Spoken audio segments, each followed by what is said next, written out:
ദൈവനാമത്തിന് മാത്രം ഉണ്ടാകട്ടെ. നമ്മുടെ കർത്താവായ യേശു ക്രിസ്തുവിൻ്റെ നാമത്തിൽ എല്ലാവർക്കും എൻ്റെ സ്നേഹവന്ദനം. ക്രിസ്തുവിൽ ഉള്ളൊരു മനുഷ്യൻ, മഹാനായ പൗലോസ്, ഭാഗം 248. സ്പെയിനിൽ വന്നിറങ്ങിയ പൗലോസിനെ സ്വീകരിപ്പാൻ അവിടെ അധികം ആളുകളില്ലായിരുന്നു.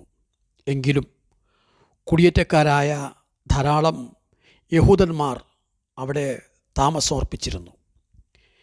ഇങ്ങനെ പ്രത്യേകിച്ച് സമുദ്രതീര നഗരങ്ങളായ ഗൈഡിസ്, ടെറാക്കോ മുതലായ സ്ഥലങ്ങളിൽ അവിടെയൊക്കെ പൗലോസ് സുവിശേഷം പ്രസംഗിച്ചു. തനിക്കറിയാവുന്ന ലാറ്റിൻ ഭാഷ ഈ സന്ദർശന വേളയിൽ വളരെ പ്രയോജനകരമായി തീർന്നു.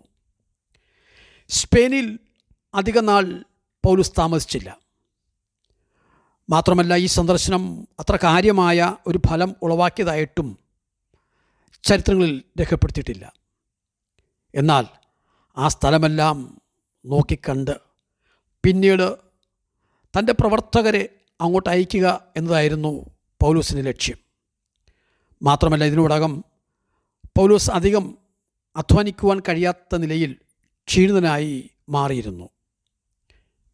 ഒരുപക്ഷെ സ്പെയിനിൽ അധികമായി പൗലോസിന് സുവിശേഷത്തിൻ്റെ പ്രവർത്തനങ്ങൾ അവിടെ സ്ഥാപിച്ചെടുക്കുവാൻ കഴിയാതെ വന്നതിൻ്റെ പിന്നിൽ ഇതായിരിക്കാം ഒരു കാരണവും.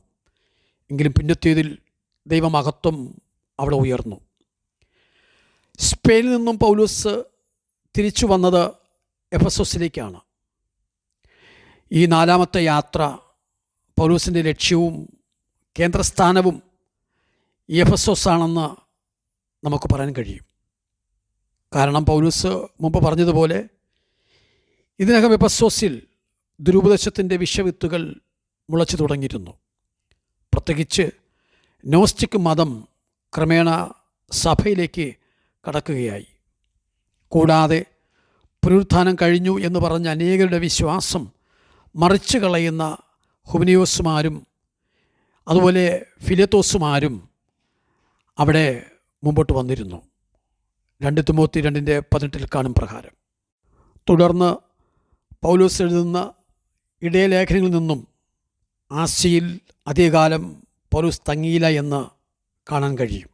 എന്നാൽ ദുരുപദേശങ്ങളെ ഖണ്ഡിക്കുകയും സഭകളെ പ്രബോധിപ്പിക്കുകയും ചെയ്യുന്ന ജോലി തിമോത്തിയോസിനെ ഭരമേൽപ്പിച്ചിട്ട് പൗലോസ് മക്കോദോനിലേക്ക് യാത്രയായി.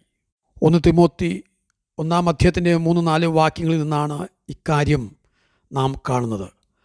അവിടെ ഇങ്ങനെയാണ് രേഖപ്പെടുത്തിയിരിക്കുന്നത്: അന്യഥ ഉപദേശിക്കരുത് എന്നും വിശ്വാസം എന്ന ദൈവവ്യവസ്ഥയ്ക്കല്ല, തർക്കങ്ങൾക്ക് മാത്രമുതകുന്ന കെട്ടുകഥകളെയും അന്തമില്ലാത്ത വംശാവലികളെയും ശ്രദ്ധിക്കരുതെന്നും ചിലരോട് ആജ്ഞാപിക്കേണ്ടതിന് നീ എഫെസോസിൽ താമസിക്കണമെന്ന് ഞാൻ മക്കോദോനിക്ക് പോകുമ്പോൾ അപേക്ഷിച്ചതുപോലെ ഇപ്പോഴും ചെയ്യുന്നു. അതെ, തിമോത്തിയോസ് എഫെസോസിൽ തന്നെ തുടർന്ന് താമസിക്കണമെന്നാണ് പൗലോസിൻ്റെ അഭ്യർത്ഥന.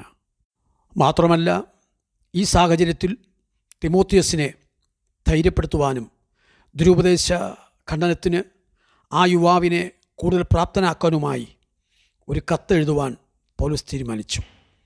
ആ കത്താണ് തിമോത്തിയോസിനുള്ള 1-ാം ലേഖനം.